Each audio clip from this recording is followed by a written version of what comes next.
Alrighty. All right, hi to everyone who's joining us on Zoom. We're going to get started in just a few seconds.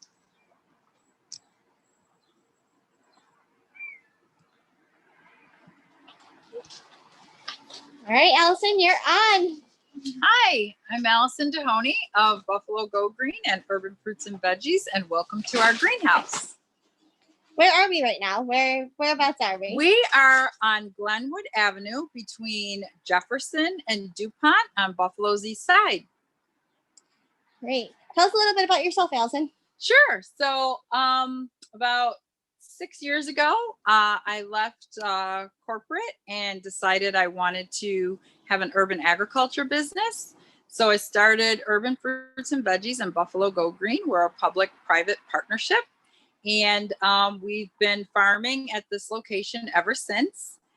We started with raised beds, and eventually we're fortunate enough to get this amazing greenhouse, which allows us to extend our season, which is very important here in Buffalo. And so that's where we are now. So we can do a little tour if you like. No, lead the way. Okay. So we'll start here. This is where we start our seeds in the wintertime.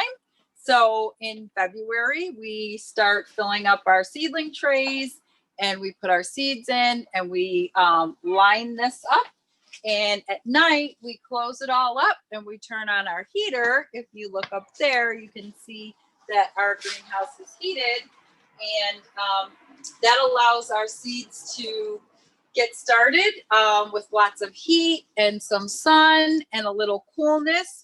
And then once they've gotten going a little bit, then they come over here and we start to take them out so that they get the sun. And these are some sunflowers that we're going to plant this year. These are pollinators and they help to make for a healthy ecosystem around our crops. We've got some collard greens, some peppers, some carrots, lots of varieties of peppers. We've got the lunchbox peppers, bell peppers, California wonders. And in between, if you look in these little hole areas, are the start of our tomato plants. And so these tomato plants will be strung up here so they can grow nice and tall and we can harvest them. We've got some chives, and over here we've got onions. We're doing a project with Cornell Cooperative Small Farms, and they gave us these onions to see how well they do inside of our greenhouse, and they're doing beautifully. We've got some collards and some Swiss chard growing over there, and up top we have edible flowers. They're also called nasturtiums. And we are also growing, starting some seeds for Freedom Gardens. Freedom Gardens was started last year as a response to COVID-19 when a lot of folks said, I want to learn how to grow some things in my backyard. So we start the seeds for Freedom Gardens. So in June, when folks are ready to plant in their backyard, they have a start. Sometimes it's difficult for home gardeners to start from seed, and we totally understand that. So we love to give them some seedlings to get started. So you got these tomato strains here. What's the tip? If we're growing tomatoes at home, is there any secret to this? How do you get them to go up the string? Sure. So if you're going to do it in a bucket at home, there are trellises that are already made that you can just go to a nursery or Lowe's and purchase. And I highly recommend you get the trellis just to make it easy and to give your tomato plant a nice surrounding so that they learn how to grow straight, because they will kind of overtake, and you don't want the plant to not have any strength to grow tall. Great. We see the hanging baskets up there. I know a lot of our owners and customers, they don't have room for raised beds. So what can you grow in those hanging baskets? Right. So if we look here in these black baskets here, we are going to do some of our herbs in those baskets this year because we want to save room for when we get across the street to our raised beds, but you can easily plant those herbs in a basket like this and hang them. Some folks hang them in their kitchen, which is fine. You just have to remember to water and fertilize. But herbs do well in hanging baskets at home. And then if they're in your backyard or in your kitchen, when you're making your beautiful salads or prepping your seafood or meats for the grill, you've got your herbs right there. And herbs are very expensive. So it's a great money saver if you grow them at home and you don't have to go to the store and spend like $4 or $5, you know, on a packet of herbs, and then you probably won't use it all. And this way you can, you know, kind of harvest as you need it when you grow at home. Great. Do you want to take us over to the gardens? Sure, but before we go, take a look at our overwintered spinach. Oh, almost forgot the spinach. Our spinach was planted in October, November, and this is like our 6th harvest since that time. We have been selling spinach to Manna Restaurant at Northland Training Center, and they've been making some beautiful spinach and strawberry salads and spinach pies. So if you're a spinach lover, check out Manna Restaurant because they may have something great on the menu.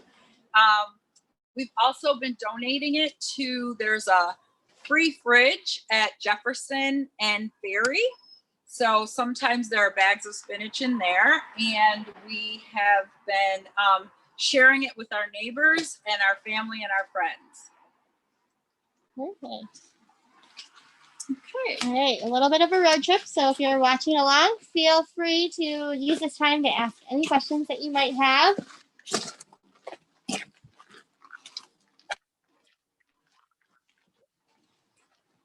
So again, our farm is very urban. We are in the heart of the city.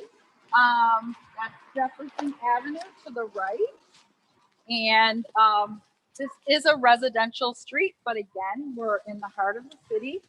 And what that does is that takes prior vacant city lots and helps to not only feed, but beautify the neighborhood. So years ago, all those lots, you know, were just vacant and people could just walk through and, you know, trash and stuff. And it's not really nice for anyone to look at.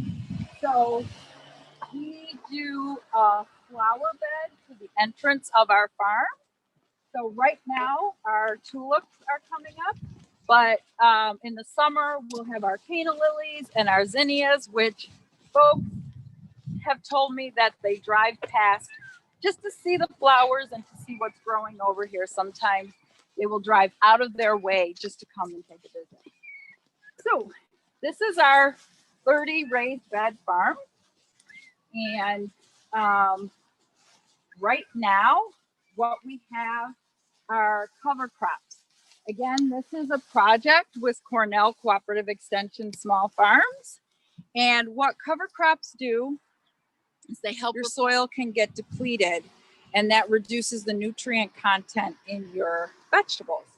So last October and November, we planted field peas as a cover crop.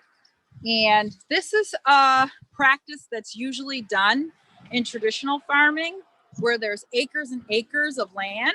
And because urban farming is really growing across the country and especially here in our city, Cornell is now focusing on assisting urban farmers. So we actually have our own vegetable specialist who comes once a week and helps us throughout the year.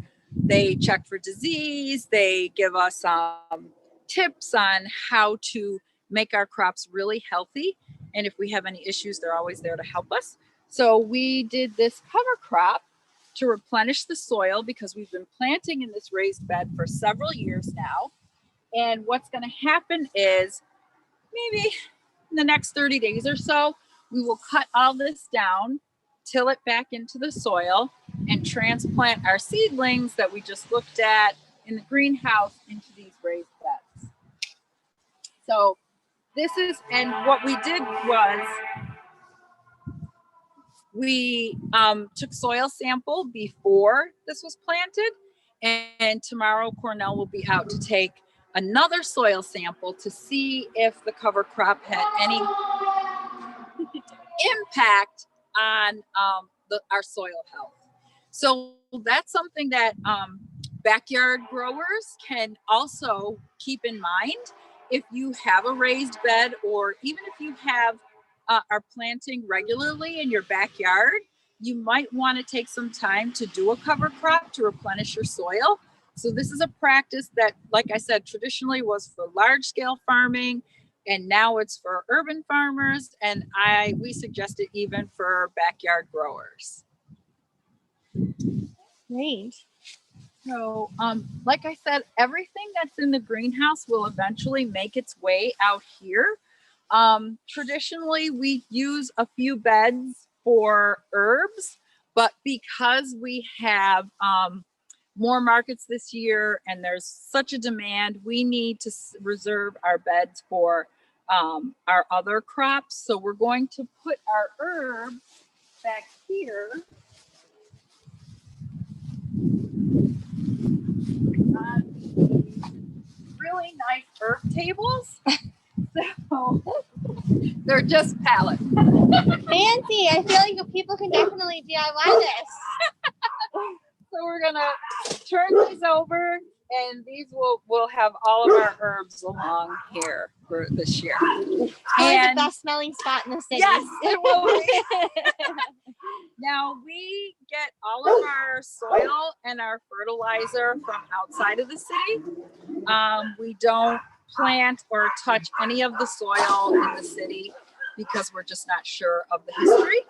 And soil can sometimes take 100 years to repair itself. So we try very hard to make sure that our soil health is as high as possible. And on top of that, we don't use any chemical pesticides. So that's just a little bit about our soil health. So we recently got a delivery, and that will be to top off our beds, even though there's soil from last year. So most of all, this is from last year. This will be taken down, and we'll clear it out for weeds and replenish it with new soil. For people at home, how much soil should they leave? How much should they replenish each year? So, it's kind of playing it by ear. It's going to depend on if you're in the ground, if you're doing it in buckets. So a good, we use quite a bit of soil to cover your seeds at least 6 inches. So, and then, so if you have a container at home, you want to fill it up to where you're going to put in your seeds at 6 inches, cover them up. So the majority of your container should be filled with soil. And is there anything that you should plant together or not plant together? So yeah, we don't plant eggplant with our Swiss chard. We wouldn't do that, but there are certain plants that go well together, and I always have to look at the chart. So okay, there's a chart. Let's just share that. The chart. Yeah, and we will post it on our website. Cool. Because the chart is really simple. It's really easy. It's a beautiful chart. I love it. So I will make sure that we get that posted on our website by the end of the week. So if anyone needs help with that, especially backyard growers, when you don't have a lot of space, if you can plant a couple things together, that always works nicely. I think you can do celery with squash. If you're doing those together, they work well together because the celery is going to kind of grow, and then your squash is going to spread out across your area. So, but our website is buffalogogreen.org.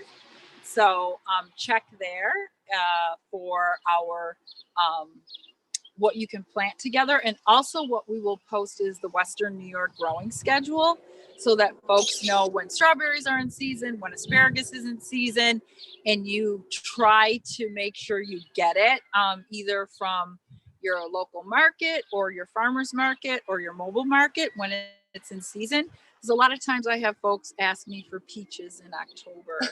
And I say, I'm so sorry, you missed peach season, you know? So, but it's always nice to have that guide. So we'll post those both for all of our viewers. So here we have some chives that came back. They came back last year and they came back this year again. We will plant a fresh set right next to it though. And here we have some parsley from last year. So if you're growing at home and some things come back from the year before, you just want to spend a little time examining it. Like, this is really not good. So it's browning, it's tough. We would want to pull that up. We would not want to see, and we've got lots of roots. So we're going to have to take our garden tools and make sure we get all the roots out. But then if you look at like this one here, it's nice and soft, and you can look and see that the roots are nice and healthy, and probably want to smell it and see how potent it is. And if it really smells good, then I would use it. But if you're not really getting a strong smell, because parsley has a very strong smell, if you're not getting a strong smell, then I would pull it up. Yeah. And see, some of these aren't great. And so since we're commercial growers, like, I wouldn't sell this to my customers. I would give them fresh parsley that was just grown this year. Yep. So sometimes when it comes back, it loses its luster. Yeah, for sure. Yeah. Yep. Yep. So any other questions? So this isn't your only space, is it? No, so we are going to be putting up greenhouses at our second location at East Ferry and Zenner. We already have all of our greenhouses. We're just waiting to get on the contractor schedule for everything to be put up. We're also going to be putting up a small teaching greenhouse at Community Health Centers of Buffalo, where we do our fruits and vegetables prescription program. And that greenhouse is a result of the customers who we've been working with for the last 4 years, who, you know, my customers, like, they have no problem telling me what they want or asking me. So they've been saying, Allison, when are you going to show us how to grow some stuff? So we work together with our very strong and wonderful partner, Community Health Centers of Buffalo, and we put a grant proposal in, and we were successful. So we're going to be building a small teaching greenhouse there, just to show folks how to do seed starting, how to grow herbs, and also because it's a fruits and vegetables prescription program, we want, like, any of their medical interns to start to, you know, start to talk about food as medicine, which if you talk to any medical student, it isn't really something that's focused on while they're, you know, in school. And some of them, if they're like brutally honest, will say, nutrition class, we skipped that. You know, you can sleep through nutrition class because they really have such, you know, heavy workloads.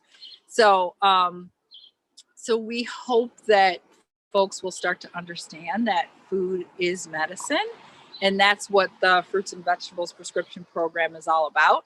So we're excited to get that up and going because we have so many of our customers in that program that want to learn how to grow some things at home. Me included. I have a question here from our audience on Instagram. How do you keep animals out of the beds? You know, when we planted cabbage, we had bunnies everywhere. So we don't plant cabbage anymore. And we really haven't had any issues. But we are putting up a fence this year. Okay. So because we really do need to have this area secured. But yeah, folks, the neighborhood has been so receptive, and, you know, folks really try not to get in our way. So we haven't had really any issues. Occasionally we get some dogs who want to run through, but usually they're friendly and they don't really go in the beds. They just kind of run around the beds. Check it out. Yeah. got another question here. Where can we go to buy stuff? So we will be posting our schedule shortly, but we will be, I'll tell you some of the places we'll be. We'll be at the YMCA this year on William and Emsley. We'll be at the Community Health Centers of Buffalo on Benwood. We will be at Niagara Street Pediatrics on Niagara Street. We'll be at the Kenmore Farmers Market. Let's see, we will be starting a new market at True Bethel Church. And we are going to have a market at the Johnny B. Wiley Center. So right now, those are our public markets. A couple months ago, you were our Change for Change roundup at the co-op. Can you tell the people who gave their pennies, their dollars to Buffalo Go Green what you've used some of that money to build? Yes, absolutely. And we're so grateful and we're so thankful to the co-op for that. What some of that money went to was, as you can see, our raised beds have been, holding strong over the last 5 years through our winter, but some they need repairs.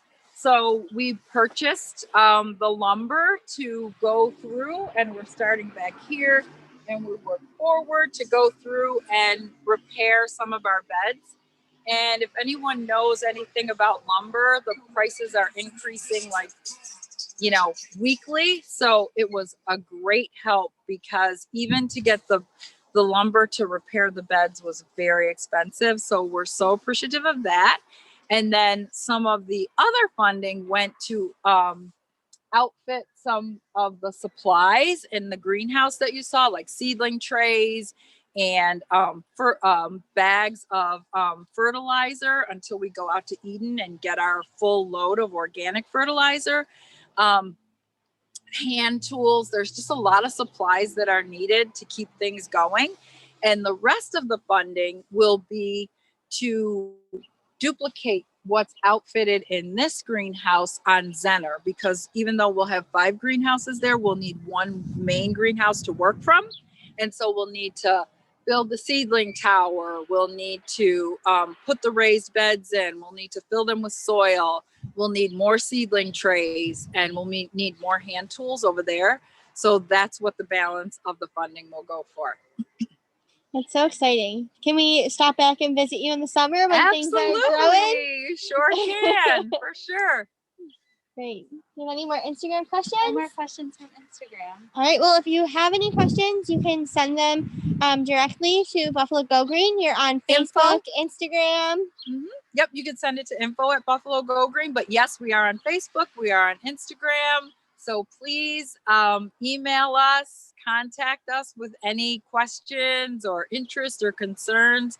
We are here for the community. That's what we're all about. We want to try to make the community healthier through food and through access and through education of food being medicine. So please get in touch with us whenever you would like. Thanks so much, Allison.